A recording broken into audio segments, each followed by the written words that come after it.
Okay, what we have here is landscape edging. I'm going to show you how I do mine. It's not going to be a step-by-step process here, but I'll pretty much give you the gist of it. We're using actually retaining wall block to do edging on our landscaping here. We already did the cutout, took the sod off, laid down some the fiber underlayment to help keep the weeds growing through, even though some of the grass tends to still go through. I might suggest maybe doing 2 layers or doing a heavier duty cloth. But right here I pulled away the edge. As you can see, use some of the blocks. They're upside down right now, but use some of the blocks to hold back the liner, and then I'll show you how we go about it. Okay, this is part of the landscaping job. Wanted to go over a couple of the tools. First, right there in the middle is what's called a turf edger. That tool comes in handy. I used it to do the edging along the landscaping. You can use it for lots of different purposes, but landscaping, it really comes in handy. If you got little stick trees that you're planting in a new yard, you can use that. They also make specific ones for planting trees, but this one would work too. Just cuts a nice clean edge. The blocks I'm using happen to be just as wide as the tool, so I was able to go to do my outside edge, and then I made some marks perpendicular to the edge, which gave me the width of my block, and then I made a second edge along the inside, and then that's where I used my flat shovel here. Worked perfect. It happens to be just about the right size, and I used that shovel there to just scoop it out. I didn't have to dig. All I did, I got a nice clean edge that I use a grinder to get a good nice edge on your shovel. But all I had to do was just scoop it out, and it cut it real good. And I ended up getting, just out of the edging, about 2 wheelbarrows full of dirt. Then next I used the straight 2x4 and my level. I don't have a really long level, so I needed a little longer 2x4, and I put that down in the edge here in my trench, and started at my low point and worked my way up to kind of get my my level surface. And next, now that I've got that all pretty level, I got this Paver base rock. Put that underneath the your patio block, and it will make it last a lot longer. If you got cold winters, the frost will settle. It'll lift, and your block, your nice edge that you put in here, will then in years to come start to be a little misformed. Blocks might start to drop, some might start to pop up, and if you could put a good couple inches of this Paver base down first, it'll help alleviate some of those issues. Okay, we got about 30 feet of landscape edge, about I'd say 7 inches wide.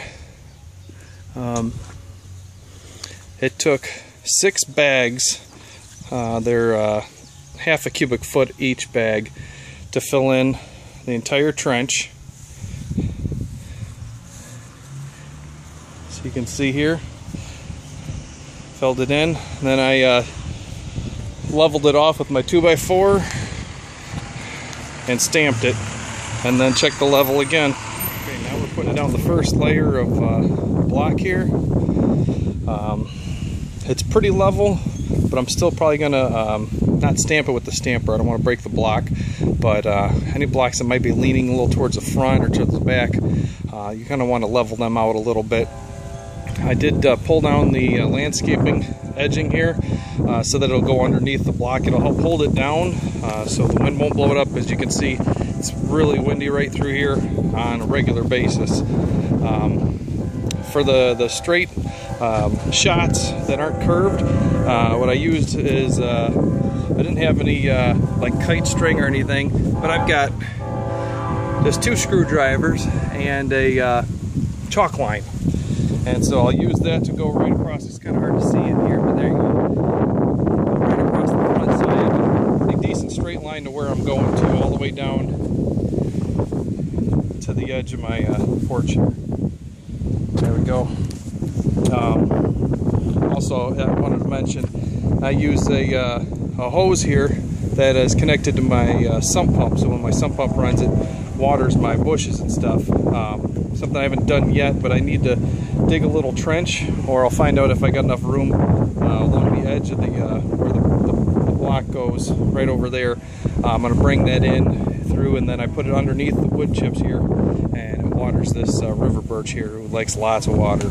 So that helps out. That, and I'm pumping it out anyways, might as well feed some trees. This is a stamper here. I don't remember if I showed this earlier, but anyways, this is an 8x8. It works perfect for this kind of block. They fit right in my trench just right, so I'm pretty sure I got an 8-inch trench, not a 7-inch. And it worked really good to compact that Paver rock, and I think it's going to look real nice. Alright, now this is what the first row looks like. I'm going to need to probably pound on it a little bit with my rubber boot. Even it out a little bit. It does look a little wavy, but otherwise it looks pretty decent.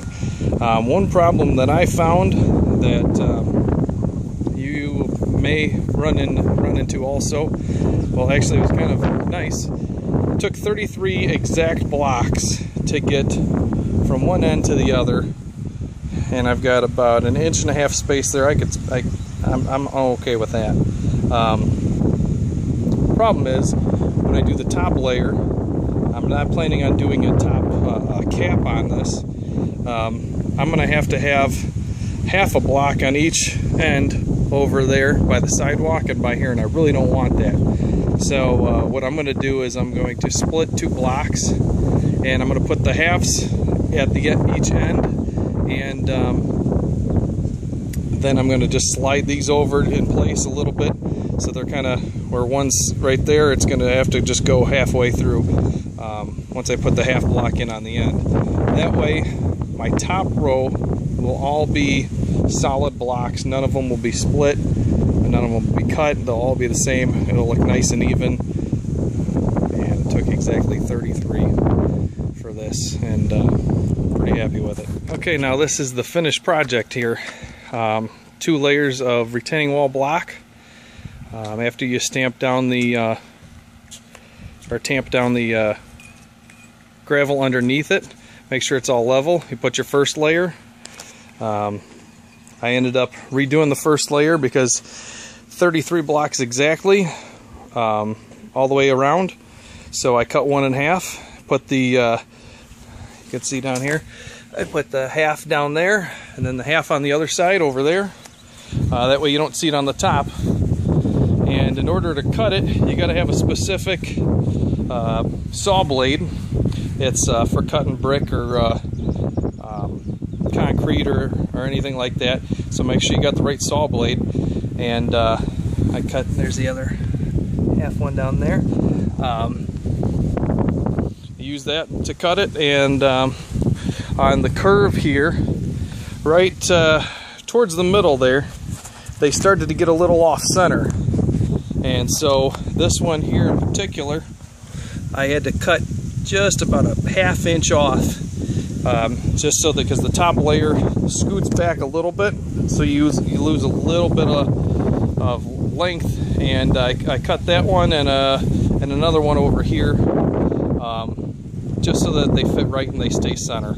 Otherwise, by the time you get around this corner, or this semicircle here, they're not centered anymore in between the bottom row, and it doesn't look good. So just a couple minor cuts. It's pretty easy to cut as long as you got the right blade, and that's the finished project. Last, I took the pulverized dirt I had left from when I dug out the trench and put it right down there in the front there, just to fill in the little gap. and then we added more mulch. So now we got a nice thick layer of mulch here, and I think it looks really nice. Hope you enjoyed the video. If you can click like or subscribe to my channel, I'd appreciate it. Thanks a lot for watching. Good luck.